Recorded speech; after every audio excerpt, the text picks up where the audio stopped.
फिनले mill में 850 मजदूर अब आर पार की लड़ाई के मोड़ पर पहुंच चुके हैं। 6 वर्षों से पूरी तरह बंद पड़ी मिल के बीते 20 महीनों से वेतन बंद है और मजदूर भूखमरी की कंगार पर है।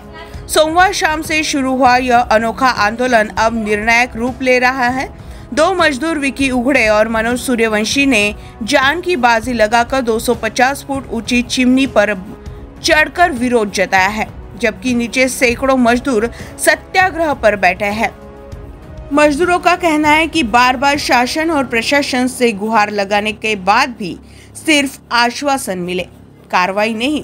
अब तक 16 मजदूर आत्महत्या कर चुके हैं और दर्जनों मजदूरों के बच्चे की पढ़ाई बंद हो चुकी है क्योंकि वे फीस भरने में असमर्थन है। कई स्कूलों ने तो बच्चों के रिजल्ट तक रोक दिए हैं।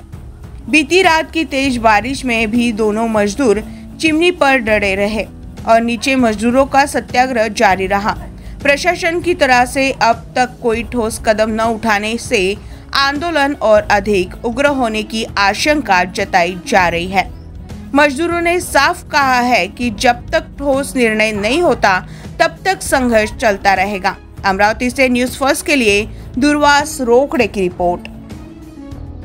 फिनले मिलमधील कामगार आमच्या मिल म्हणजे अचलपूरमधली ही गिरणी आणि मेळघाटाच्या पायथ्याशी असलेली ही एकमेव म्हणजे जीवनदायिनी आमच्या अचलपूर तालुक्यातला असलेला एकमेव रोजगार।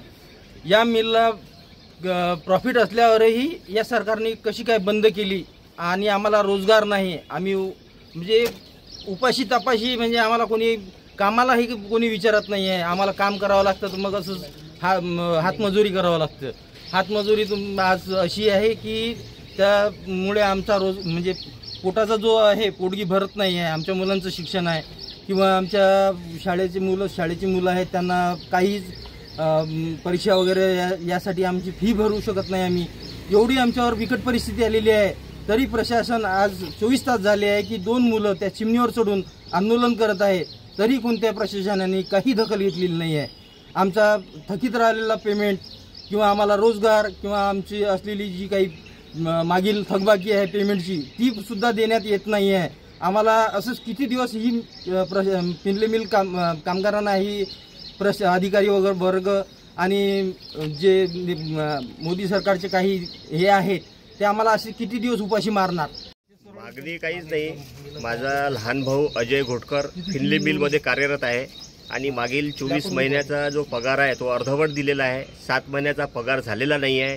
मला एक तुम्ही सांगा, श्रीमान मोदी साहेबांना माझं एकच म्हणणं आहे की वर सरकार आपलं बीजेपीचं आहे, खाली सरकार बीजेपीचं असताना सुद्धा मागील 20 वर्ष तर असंच वाया गेलं। एकतर अचलपूरमध्ये कुठलाच कामगार म्हणून लोकांना रोजगार नाही, उपलब्ध नाही आहे। एकुलती एक ही फिनले मिल आहे ती सुद्धा यांनी बंद करून टाकलेली आहे आणि कारणं सांगतात की मोदी सरकारच्या हातामध्ये आहे। आता वरही मोदी सरकार आहे, खाली सुद्धा आपलं बीजेपी सरकार आहे। या दोन्ही सरकार सोबत असताना सुद्धा जर ही मिल चालू होत नाही आहे तर याच्या मागचं कारण काय आहे? आणि ही मिल जी आहे ही अचलपूर अमरावती पूर्ण महाराष्ट्रामध्ये NTCच्या 27 ज्या मिल आहे त्याच्यामध्ये 1 नंबरवर ही मिल आहे आणि ही मिल प्रॉफिटमध्ये असल्यानंतरही ही मिल बंद पाडण्यात आली आणि त्याच्या मागचं ते कारण सांगतात की आम्हाला एक मिल जर आम्ही चालू केली तर आम्हाला बाकीच्या NTCच्या मिल चालू कराव्या लागतात। अरे पण बाकीच्या मिल चालू करावं लागतात त्या घाट्यात असल्यावर तुम्ही का चालू करता? आणि जी प्रॉफिटमध्ये आहे त्या मिलला तुम्ही चालू करा।